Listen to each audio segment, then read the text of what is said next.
Switch to shout cameras, please. Hi there, a very good evening to you. You're watching the press preview of First Look at what's on the front pages as they arrive here at the Sky News studio. It's time to see what's making the headlines. Tonight we have the Mirror's associate editor, Kevin Maguire, and the Telegraph's deputy comment editor, Annabel Denham. Good to have you both on the programme tonight. They're going to be with us now until midnight this evening. So we're going to see what's on the front pages, at least some of them, this evening, starting with the Eye. It's leading with fears of a looming invasion of Gaza by Israeli forces, which are already massing on the border, with word of a Hamas bomb hitting an Israeli hospital, together with Israel's blockade of Gaza, resulting in the only power plant there running out of fuel. The Metro tonight has the headline, Spiral of Doom. The Guardian reports from Jerusalem, where it says Israelis are suspended between fear, grief and foreboding. And the Financial Times tomorrow reports on the formation of an Israeli unity government led by Prime Minister Benjamin Netanyahu and the opposition leader Benny Gantz. On to the Times, it says that the coalition is now ready to start the invasion of Gaza. The King's condemnation of the Hamas attacks as terrorism leads the Telegraph, but the Mail asks why the BBC isn't using the same terminology. And the Express tomorrow reports on the anger of women's groups at a plan to temporarily stop sending rapists to jail because prisons are too full. Finally, a look at the Star tomorrow leads with a suggestion that the fictional world of the film The Matrix may in fact be real. A reminder for you that by scanning the QR code that you see on the screen during the programme, you can check out the front page of tomorrow's papers while you watch with us here on Sky News. And as you know, tonight we're joined by Kevin Maguire and Annabel Denham. Good to see you on the programme tonight. A grim set of headlines for us to peruse this evening. Let's have a look at the front page of the FT. A major development coming out of certainly Israel tonight, the formation of a unity government. The Financial Times describe it as Netanyahu forming a coalition war cabinet. The Prime Minister draws central-right rival into national unity government, and also obviously telling us the very latest on Gaza, saying the siege brings the Gaza electricity supply to a halt as the Seoul plant runs out of fuel, as we know. Kevin, let's go to you first. I mean, what do you read into this? What do you think it means for Israel in the next phase as they move towards maybe a ground incursion? Yeah, the FT I think, has very good foreign coverage, and it's focused, as you say, on Benny Gantz, who was a former Prime Minister, former Defence Secretary, former head of the army, joining with Netanyahu. And Israel has been really fractured, and there will be a reckoning at some point on how this Hamas attack was launched without intelligence picking it up. But of course, it's been concentrated largely on the West Bank in recent times, where settlers have been incredibly active and there's been clashes with Palestinians being killed at a greater number than Israelis. There have been huge protests in Israel against a power grab by Netanyahu, who wanted to change the judiciary, have more control over it, really.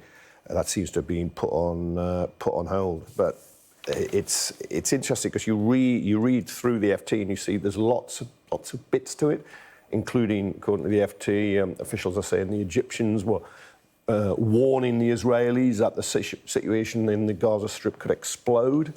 You have now the Turkish President Erdogan condemning Israel, targeting civilian infrastructure in Gaza, BA suspending flights. This is escalating pretty seriously.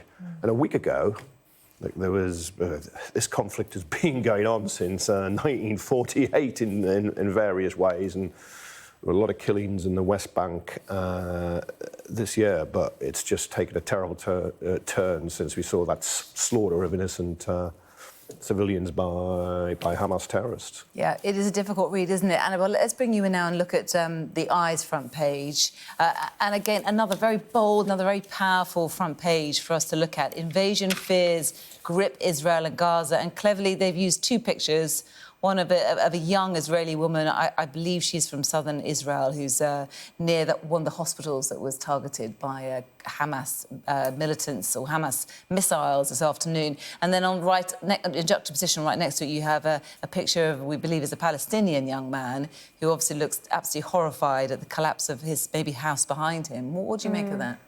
Well, the eye is trying to present, both sides of this, the human side to it, the civilian casualties. Now, Israel have been clear since the atrocities were committed at the end of last week that those attacks were just the start of a war that is inevitably going to escalate as far as they can see it. Israel now sees as its objective the destruction of Hamas. It needs to crush its military capability, and tragically, there will be collateral to that. There will be civilian casualties as a consequence of that, and perhaps contrasting that to the fact that hospitals, civilians have actually been targeted by Hamas. There is a contrast there. There are risks associated. I know we'll come onto this with the cover of the Mail, but with moral equivalence between the actions of Hamas and the response by the Israeli government and its efforts to try and stamp out this evil ruler in Gaza.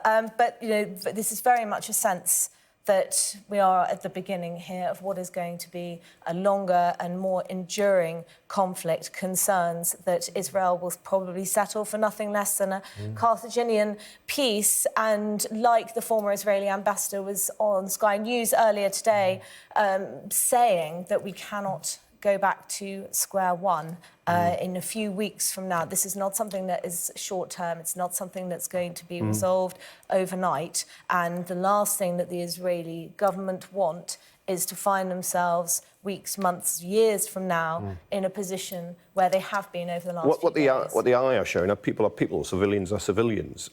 Innocents are innocents, whether they're Israeli killed by Hamas or Palestinians killed by Israelis. It's that going after the Hamas leadership, Hamas fighters, terrorists, that's very different to killing innocent Palestinians, people who live in the Gaza Strip, who are trapped in the Gaza Strip, which is now under the equivalent of medieval siege, or what the Russians were doing to Ukrainians in Mariupol, which we widely condemned.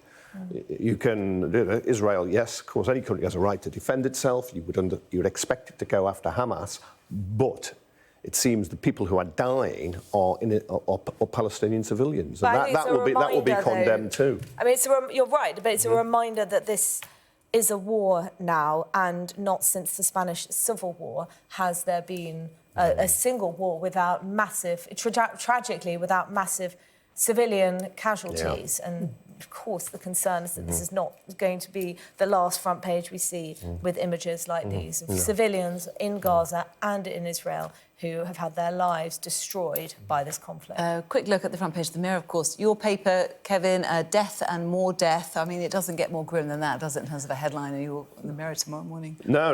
Look, our hearts bled and bleed for the Israeli victims, but now also for the Palestinian victims. And again, I'll say not the Hamas fighters, terrorists, the people who perpetrated terrible crimes, those who plotted them, ordered it, that you would understand. But there are going to be, and particularly if there's an invasion, yes, Israeli soldiers will die, but also Palestinian civilians who are trapped in Gaza Strip, more than 2 million people in this besieged area. And you're now beginning to see people speaking out against cutting off all food and power and water, because again, it's a collective punishment which is illegal under international law. Plenty more of headlines to come, including what's on the front page of the Metro and an interesting front page in the Daily Mail. Of course, we've got a lot of coverage of what Keir Starmer's been up to today. Both of you, thank you very much. Do stay where you are, and we'll see you just a few minutes after this short break. Hi there, welcome back. A very good evening to you. You're watching the press preview. With me now is Kevin Maguire and Annabel Denham. Good to have you both on the programme this evening. We're going to continue our focus on the papers, but actually have a look at some other stories, because there's plenty of other things happening at the moment. Of course, our 11 o'clock hour will be dominated, and quite rightly so, by what's happening in the Middle East. Let's go back to the Financial Times and have a look at their other second big story. Of course, we had a big interview with Keir Starmer ourselves today, and the FT taking this line that Labour is going to trim the £28 billion green spending pledge again over debt target anxiety. Who wants to start with this one? Oh, Annabel? you love it. You've been love at Liverpool it. all week, Kevin. Yeah. But yes, so this is Labour once again looking like it's going to pare back the £28 billion green prosperity plan. And I think it just underscores the tension, really, within the party. On the one hand, you have Ed Miliband, who wants to push ahead, pedal to the metal in the electric vehicle, of course, towards net zero, getting there as quickly as possible. But, you know, there's tension there with Rachel Reeves, who earlier in the year was talking about secure economics, was talking about how inspired she had been by Biden's Inflation Reduction Act, but is at the same time trying to underscore that Labour is the party of fiscal prudence, that they will try and balance the books, that they will try and curtail government spending, not borrow, not tax too much in order to fund some of their spending pledges. So I think there's an obvious tension now and a reminder, really, that while the Tories do seem especially divided at the moment, actually the Labour Party has divisions as well. It does, on a lot of issues. The Institute of Fiscal Studies published a report on this a short while ago, and it is that 8 billion of existing spending would count towards a 28 billion total, and that 28 billion wouldn't be in the first year. The second year might only be the fifth year, as Rachel Reeves and Keir Starmer made some time ago. But it's a prosperity plan. So it's the idea is you invest and you will make more money from it. So it's not spending money on on a current account. It's capital investment is how it's seen. So it's a bit of a climb, But it's still spending, isn't it? Well, the 28 billion. Yeah. Oh yes, there's no doubt. There's trimming it. Is that disappointing? In the you'd have to do the sums. I don't know if it should be 28, 30, 20 or whatever. I've never looked into it to that extent. But I think you're quite right that Ed Miliband will want to go full ahead. Rachel Reeves will pull it back. You can see other divisions in Labour on everything from housing they've announced to employment laws. But you'd expect that in any political party. It's just Labour manages it because Starmer's clearly the boss.